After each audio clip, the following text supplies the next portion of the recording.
toi, ici c'est ton gars sur Tonton Gibbs qui est Pretty Boy Floyd et bienvenue dans ce nouveau numéro de Sneaks of the Month. Ensemble, on va voir les 10 plus belles paires qui sont sorties au mois de juillet. Ensemble, together. Aussi, je vous le dis d'entrée de jeu, comme ça c'est fait, dans la description, je vous mets un code promo 25% sur tous les soldes Nike. Si vous cherchez bien, il y a des vraies affaires à faire. Ok, ma soeur, ok, mon frère. Summer 25, c'est dans la description, il y a le lien, tu cliques et tu rentres le code. Voilà, ça peut par exemple être une bonne solution si vous n'avez pas trop d'oseille pour la rentrée. Aussi pour le concours photo, ceux qui suivent un petit peu savent que, comme chaque année, pendant les vacances, le concours est reporté au mois de septembre. Ok, donc ça reprendra fin septembre avec le hashtag Tonton Gibbs septembre 2020. Si vous voulez connaître le thème, les règles et tout ça, vous regardez soit le top 10 du mois dernier, soit vous allez sur Instagram et vous regardez les photos des gagnants. Tout est écrit dans la description des photos. En parlant de concours, je vous en annonce un en fin de vidéo. Restez jusqu'au bout. Subterfuge. Aussi une dernière chose avant de commencer, parce que vous êtes souvent très nombreux à me demander mes playlists, les sons que j'écoute et tout ça. C'est vrai que j'ai tendance à pas écouter ce qui passe en radio parce que ça me fait saigner un peu les oreilles. J'aime bien saigner des oreilles, mais pour les bonnes raisons. Mais je peux pas répondre à chaque fois parce qu'à chaque fois on me demande ça. Donc j'ai créé une petite page Instagram sans le dire à personne. Il doit y avoir 30 abonnés. Ça s'appelle Sombre Histoire. Et de temps en temps, je balance des sons que je kiffe. Si vous voulez aussi aller vous abonner à Sombre Histoire, c'est dans la description. Comme ça, vous aurez mes ambiances, mes sons et ce que j'aime. Maintenant, passons à ce pourquoi nous sommes réunis en ce jour merveilleux, mes bien chères sœurs, mes bien chers frères, le top 10. Comme d'habitude, surtout, n'oubliez pas que ce n'est pas un classement qui est basé sur mes goûts personnels, c'est un classement qui se veut travaillé et objectif, en phase avec la réalité. Il y a plein de critères qui rentrent en compte. Beauté, collaboration, storytelling, shape, popularité et bien sûr, la cote est forcément prise en compte car elle est le résultat tout simplement d'une demande générale. Et d'ailleurs par rapport à ça, vous savez que depuis 2 ou 3 mois dans les top 10, je rajoute maintenant mon top 5, top 6 comme j'ai envie. C'est le mien, il est personnel et c'est tout de suite après le top 10 global. Comme d'habitude aussi, encore tout de suite après la catégorie Challenger avec des paires qui auraient pu figurer dans ce classement. Ce mois-ci, il n'y a pas de mention spéciale particulière. Voilà, c'était déjà un très gros mois au niveau des sorties. Il y en a qu'on ne peut pas ignorer, c'est impossible. La liste des paires citées dans l'émission est dans la description ainsi que quelques liens pour en cop. Quelques-unes. Bien entendu, j'arrête de parler, j'envoie le feu, sortez vos vestes inifuges. Le top 10 du mois de juillet 2020, c'est parti. Numéro 10, des très jolies paires, très qualitatives chez Adidas avec un City Pack 2020 sur un des modèles les plus emblématiques de la marque qui fête ses 50 ans, la Superstar. Une paire qui a un vrai passé, une vraie histoire, en partant du sport à la musique, par exemple avec Run DMC, jusqu'à finir partout dans les rues. 6 versions au sommet, je vous laisse juger par vous-même. Il y a une paire de Tokyo, une NYC, une Paris, ma préférée d'ailleurs, une Los Angeles, une London et une Shanghai. Elles sont encore toutes disponibles à 130 €. Lien en description. Numéro 9. La Air Jordan 6 en collaboration avec notre compétition, notre show de streetball reconnu à l'international, un des meilleurs events b-ball au monde. Je veux bien sûr parler du Quai 54 qui a lieu tous les ans à Paris. Et à chaque fois, c'est un véritable show très impressionnant avec un défilé de stars internationales. Et bien sûr, tous les ans, il y a une collection qui sort en collaboration avec Jordan Brand. Et cette année, la pièce maîtresse était une Air Jordan 6 colorway Sail avec un imprimé wax inspiré de l'Afrique de l'Ouest. La paire s'est vendue à 190 € et pour information, ceux qui me suivent sur Instagram le savent déjà, tous les ans, normalement, il y a une version Friends and Family, mais cette fois-ci, l'événement a été annulé malheureusement pour cause évidente de Covid-19. Du coup, la Friends and Family est devenue une spéciale édition, SP, en édition limitée quand même, qui sortira le 6 août au même prix et le lien de la 6 de ce mois est dans la description. Numéro 8. Alors ça, c'est clairement là parce que c'est spectaculaire et technique de fou. La Nike issue du programme ISPA, la Road Warrior, directement inspirée d'un tank, est sortie à 500 € retail. Très cher, mais regardez la paire. Et toutes les technologies dessus, elle est complètement ouf. Et malgré son prix élevé, la paire a fait sold out. Une vraie folie, je suis très fan et vive le programme ISPA qui ose se lâcher et faire des trucs hors game. Numéro 7. Un très beau pack qui va énormément, forcément, parler aux collectionneurs de ASICS. Pour moi, c'est un vrai pack dans la continuité du travail de Ronnie Fieg avec ASICS qui dure depuis 2007. Un pack en hommage à Tokyo, ville où Kiss, le shop de Ronnie, vient d'ouvrir un nouveau store. Donc 3 ASICS Gel Light 3 inspirés de Tokyo. Mais aussi pour la blague inspiré du premier pack RF ASICS, le pack 252 avec 3 paires limitées à 252 paires monde à chaque fois. Les paires sont sorties juste dans quelques shops aux États-Unis, New York, London, Tokyo à 160 € et les prix reventes sont vraiment très corrects pour ce genre de paires. Lien en description.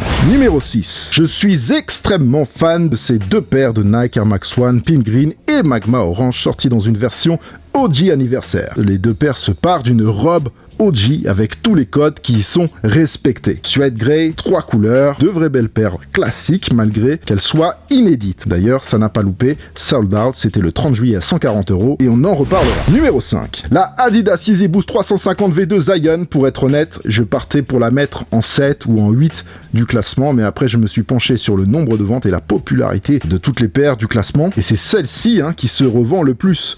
Mais c'est pas juste un peu plus, c'est beaucoup plus, énormément plus en vrai, même si la cote est devenue très basse sur ces paires, on est toujours dans un phénomène de masse que je ne peux pas ignorer pour ce classement. La Yeezy 350 V2 Zion, qui est jolie d'ailleurs, moi je trouve qu'elle est réussie, n'est pas le problème. Et bien sûr elle est sortie le 18 juillet à 220 €, prix 350 V2. Numéro 4. À partir de maintenant, on va rentrer dans le très dur et on va commencer par le pack Grateful et Nike SB Dunk Low Beers, qui malgré un excentrisme prononcé, à titre personnel ne me plaît vraiment pas, le concept de ces paires plutôt poilues vient de l'album History of the Grateful, volume 1, album qui avait été illustré par Beer, un ingénieur du son indissociable de leur aventure. Un pack qui est sorti en 3 étapes. D'abord une version extrêmement limitée, la orange, qui s'est vendue uniquement dans un skate shop de San Francisco et qui cote aujourd'hui dans les 2500 à 3500 €. Oui, vous avez bien entendu. Ensuite, la green et la yellow sont-elles sorties de manière plus globale, mais la yellow, elle est sortie sur Nike.com et dans les shops qui a un compte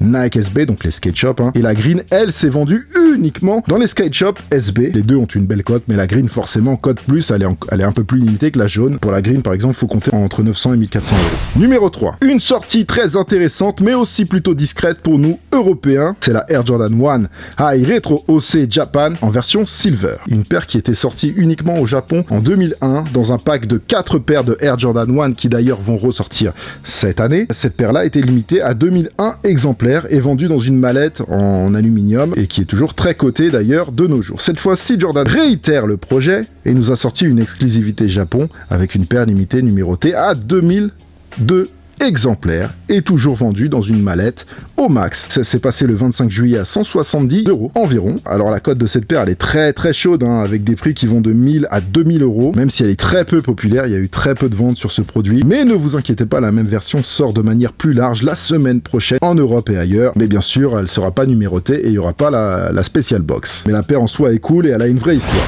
Numéro 2. Comment pourrait-on passer à côté de cette collaboration Off-White et Air Jordan 4, qui pour le coup est très réussie, destinée de base aux filles avec un sizing femme. N'oubliez pas qu'il y a une taille et demi d'écart. Il y a absolument tout le monde qui est venu me parler de cette paire. Tous les gens que je connais ont fait les raffles. À titre perso, moi je la trouve vraiment réussie, simple et belle, efficace, toujours dans le style de Virgil que les gens aiment démonter sur les réseaux. Elle est sortie le 25 à environ 225 € selon les shops et aujourd'hui elle cote à peu près dans les 1000 €. Voilà, environ. And the number one is...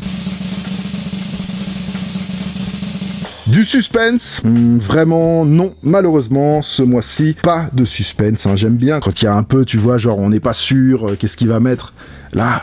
Franchement les gars, on sait, c'est la réalité. La collab Jordan Brand avec Dior a tout écrasé, malgré un retail à 1900 € pour la version high et 1700 € pour la version low. Une cote très large qui va de 9000 à 13 000 € pour la version haute par exemple. Là on n'est pas dans la rigolade. Bien évidemment ce n'est pas une collaboration qui s'adresse à tout le monde, à tous les portefeuilles. Et clairement n'oubliez pas que là on est dans du luxe. D'ailleurs les paires sont confectionnées à la main, peintes à la main, avec des cuirs premium de chez Dior dans les ateliers italiens de Dior. Et les paires sont limitées et numérotées à 8500 paires au monde. On est clairement sur un gros projet. Maintenant, mon classement personnel. Je pense que j'aurais mis en 5 la ISPA Road Warrior, que j'adore. En 4, j'aurais mis les Nike Air Max 1 OG Anniversary Pack, voilà, qui sont parfaites pour moi. En numéro 3, la Jordan 1 Japan Suitcase. En numéro 2, la Off-White et Air Jordan 4 Sail. Et en numéro 1, comme pour le classement pour une fois, j'aurais mis la Dior et Air Jordan 1 High. Pourtant, je suis pas extrêmement fan de la paire, je pense qu'ils auraient pu beaucoup mieux faire. Mais bon, quand même, si elle était dans la collection, je dirais pas non. It's done, family! Et tout de suite, la catégorie Challenger avec des paires qui auraient pu figurer dans ce classement. Comme d'habitude, je ne vous donne pas toutes les Challengers parce qu'il y a énormément de sorties tous les mois et que je vais pas tout dire sinon l'émission durerait beaucoup trop longtemps. Et bien sûr, les Challengers, c'est aussi sans aucun ordre de préférence. Je précise, c'est pas un classement, c'est juste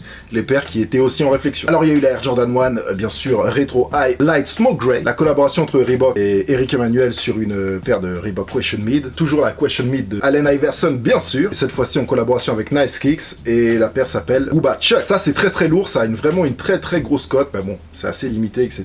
C'est la New Balance 992 GGGG Jones en version green, parce que ça existe déjà. Elle est cool, elle est pas trop chère pour une 4D, c'est la Adidas 4D Run 1.0 et Green Carbon. Bien sûr, la Adidas Easy Boost 380 Blue Out, non réflective et réflective. Bien sûr, la réflective est toujours beaucoup plus limitée que les autres. Même si entre les deux, il n'y a pas franchement de différence de prix. Je parle à la revente. Ça, j'aime beaucoup à titre personnel. C'est New Balance qui a travaillé avec le fils de Will Smith, Jaden Smith, sur un modèle qu'ils ont appelé Vision Racer. Wavy Baby Blue pour le colorway. Et franchement, je la trouve vraiment très réussie cette paire. C'est aussi Nike qui remettent le couvert, cette fois-ci avec la Nike Air Kukini, Spiridon, Cage 2. Ça, j'ai beaucoup aimé, les Nike Vapor Max 2020, en pur platinum, multicolore et smoke grey. Ça fait partie du même programme, hein. Converse All-Star Chuck Taylor, Creator. C'est très lourd, hein, un peu comme la Triax 96 USA, ça passe complètement inaperçu, mais c'est pas grave. De toute façon, c'est quasiment soldat, donc il y a quand même des gens que ça intéresse. La Nike Air Presto Australia Olympique, qui à l'époque était réservée uniquement pour les athlètes des Jeux Olympiques qui ont eu lieu en Australie, je crois que c'était en 2000, si je dis pas de conneries. Et là, ils l'ont ressorti dans une version plus large. Celle-là, vous savez que je l'aime beaucoup, la Nike Spicy P 03 qu'ils ont sorti en version vol. Et ça, c'est sorti aux États-Unis avec une version NYC, mais celle-là, elle est quand même encore mieux. C'est la Nike Air Force One True League. Comme d'habitude, si vous avez kiffé ce top 10, vous êtes cordialement invité à défourailler le thumbs up ici en bas de la vidéo. L'abonnement à la chaîne est complètement gratuit et sans aucun danger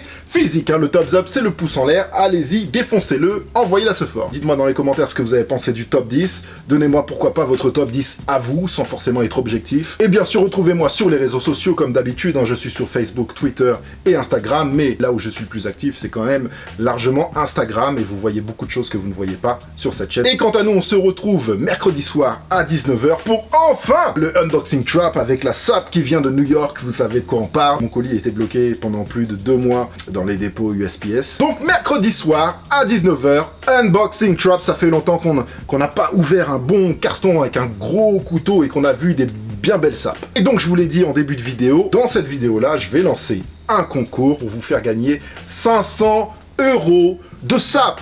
500 € de sape, ok, et ça se passera donc mercredi soir à 19h. Venez pour connaître la marche à suivre. Imagine, 500 € de sape, hein, c'est la rentrée qui arrive bientôt.